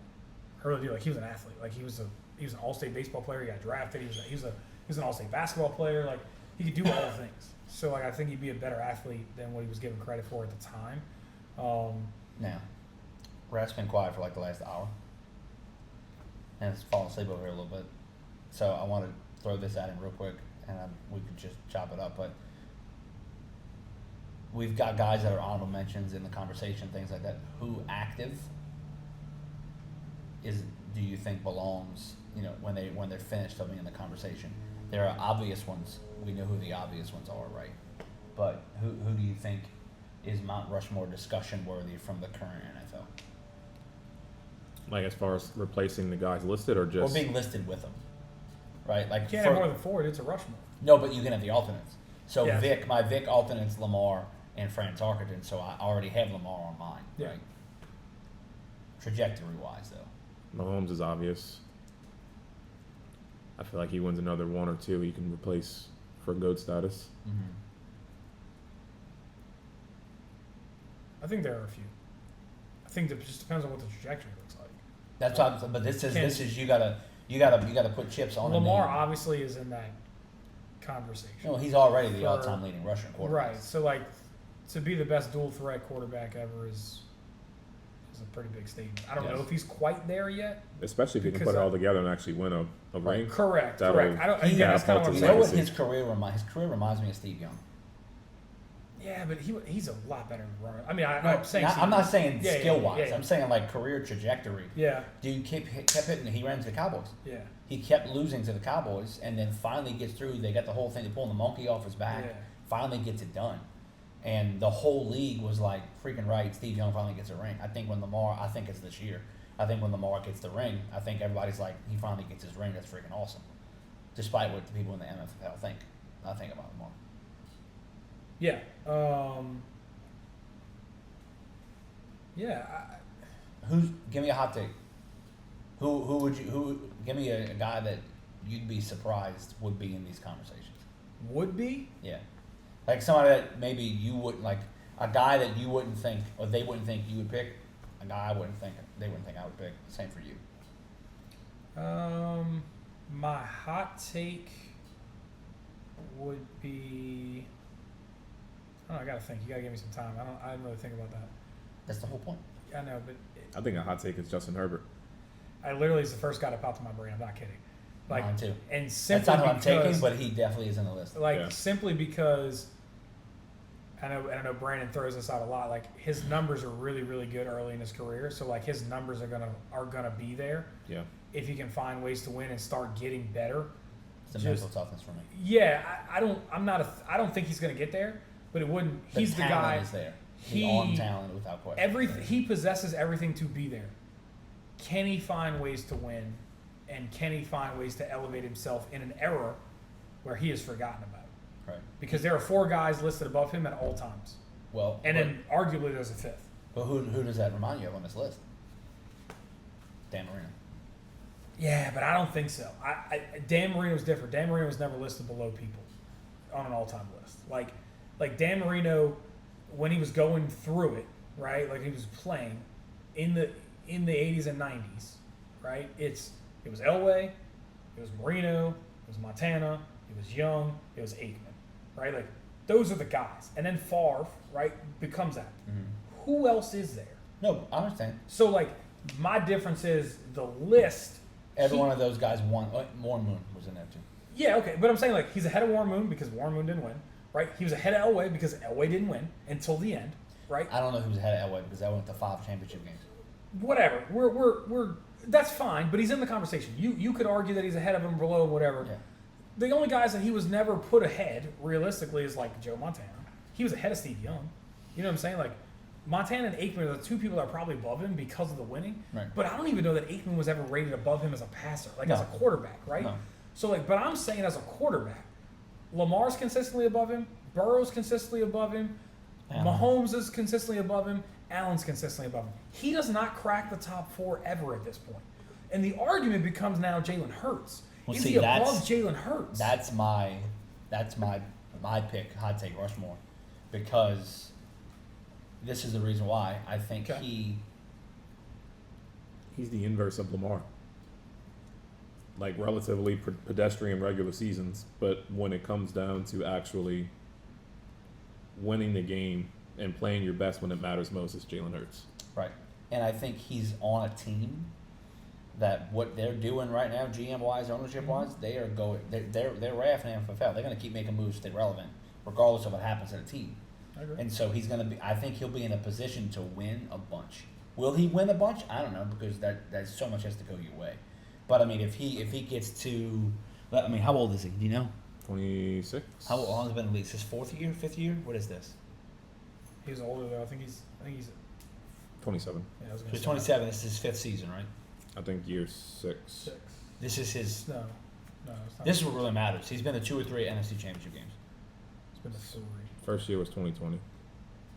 He's been to 3 championship games. He made the Super Bowl twice, won one, and lost to Frisco in the rematch. So Okay. yeah, 3. So- at least 3. On that note, right? I don't think it's at all far fetched for him to make 8 or 9 championship games with who he's playing for if he stays there, and that works out because of the way the system works, because of how they're playing. If you're getting 8 or 9 championship games, you're getting to 3 or 4 more Super Bowls because the Eagles are that good. And if you're in it that many times, you're going to have a chance to put yourself in conversations that maybe your regular season performances wouldn't, but you're in there because Joe Montana don't have the regular season performances. Joe Montana is Joe Montana because he's 11-0 in 11 touchdowns, 0 interceptions in the Super Bowl. He never lost Super Bowl. He is the definition of clutch, and so like that's why he's there. He played for the Eagles in the '80s, the best team, the best front office, the best organization of that decade. And so for me, I think Jalen has the opportunity to be there under the same metric that Montana would. Yeah, I will say this about Jalen Hurts: he's a winner. Like there's no denying that guy is. You got to pick a dude that you want to go win a game with. Jalen Hurts better be, if not the top, he better be in that top 2 or 3. Like he's a gamer for sure. I think it speaks to your point though. Like I think that he does whatever is necessary to win. Like point proven exactly the Ravens-Bills game. There is no chance Philadelphia doesn't go for the 4th and 2 to Right. win the game. No chance. Like you're not punting that football away. No. Jalen Hurts is going to the sideline and telling you that he's going to run the football. Like whatever it's going to be. Like you're not doing that. Or whether you they know? got a 5-yard tush push. Whatever it is. Like he's not giving that ball back. No. So I think that's true. I agree. My problem, so really when you say that, my pushback to that is like where does he fit? Like on the Rushmore is my part of it. I mean, unless he's the GOAT, right? Like that's not the career trajectory I have, which I could be wrong. I mean, I said he was Taysom Hill. So for the record, did anybody see the Drew Brees take? I just want it to be known that I didn't look like a fool a little bit. What? Did you see the Drew Brees take on Taysom Hill? No. He said if Taysom Hill was Jalen Hurts, he literally was talking about it. He's like, if Taysom Hill had a system built around him like Jalen Hurts has in Philly, he would have been a legitimate QB1 in the league and would have been an all-time All-Pro. That's what he said the other day. I hate Wow. that. I'm like, he's like, the difference is he was before it, and like teams weren't built around him to do his skill set. Like we're not being like they weren't. What I hate about that is that when it's a quarterback of a similar skill set to Jalen Hurts, it's the system's built around him. Any other quarterback, he's the quarterback. He's good. There's no system built around him. When you can make the argument that all quarterbacks have a system fit for them, but it's only prevalent when it's people like Lamar, Jalen, Josh, even, etc. I think it's different though. I think it's different. I think that you can.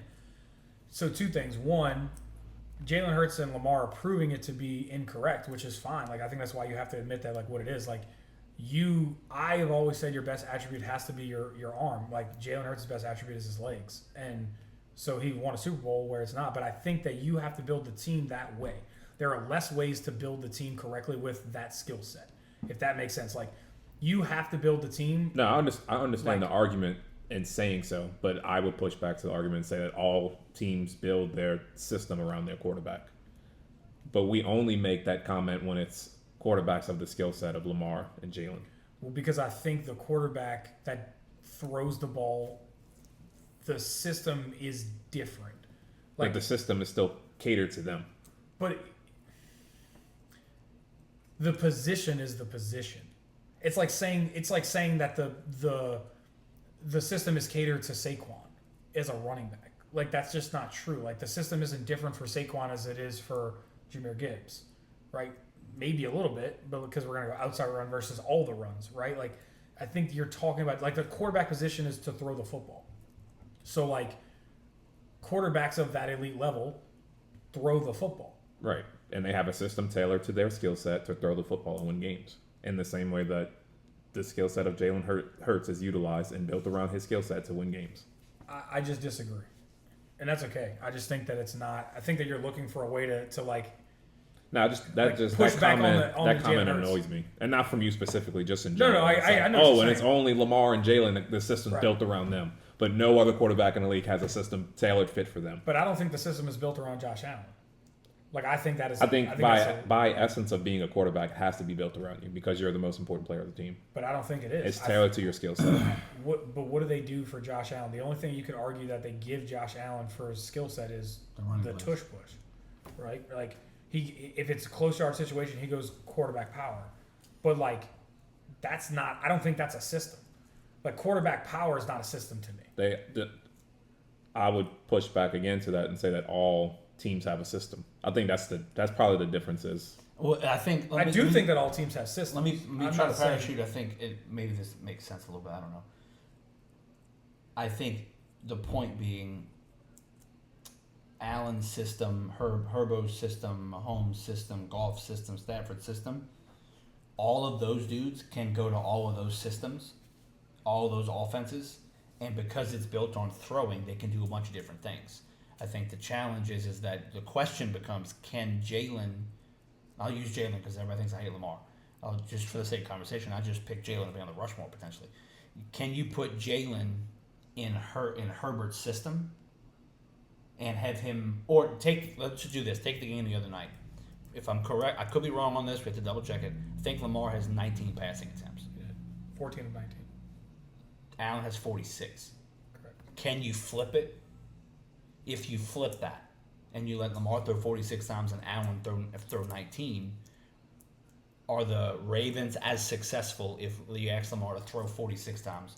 Because we know Allen can run the ball. We saw Herbo run the ball. We know Holmes can run the ball. Like, some of these dudes are able to move. Not like Lamar, obviously. No question there. Or Jalen. I think Jalen and Josh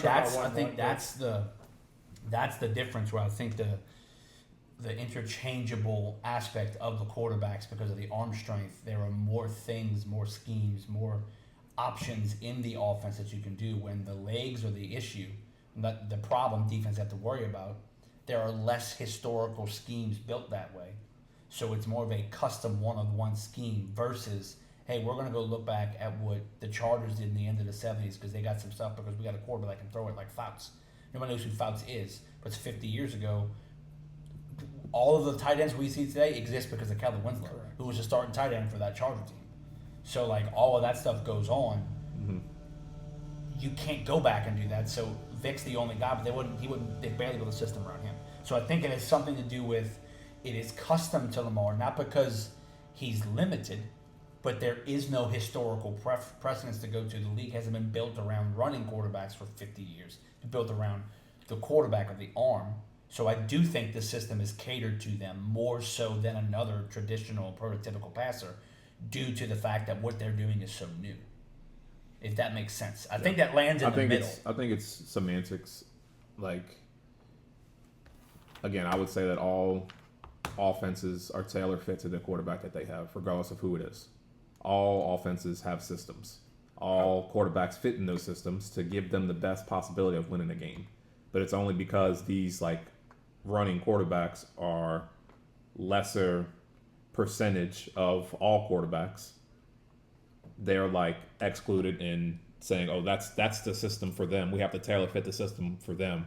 Whereas we're not tailor fitting a system for all 28 other quarterbacks in the league. That's not true. Right, but my point to this is still the same thing. Like, I think that you're. I think we're missing like each other a little bit here. Like, Yeah, want to end the pod and then we can continue our discussion. What's like a 2 hour thing? It won't be Yeah, we're 1 hour still and 40-minute pod. yeah. So, all right. Anyway, get us out of here on the pod real quick. Y'all, thanks for hanging out with us. Obviously, you can cut that a little bit. I love doing the pod, man. I'm glad. Thanks to my co-hosts, both of you, a special guest, PC, for being here. Raph, appreciate you as always, for coming man. and hanging out until 10:41 to do the pod with us, brother. The next Rushmore is going to have whoever it is going to do a separate podcast. Yeah, no doubt. Y'all, it was great. We had a blast. It was fun. And We made it all the way through the game. Till next week. Hopefully, we get another one. We're gonna keep this pretty consistent. So until then, peace. Peace out. Peace.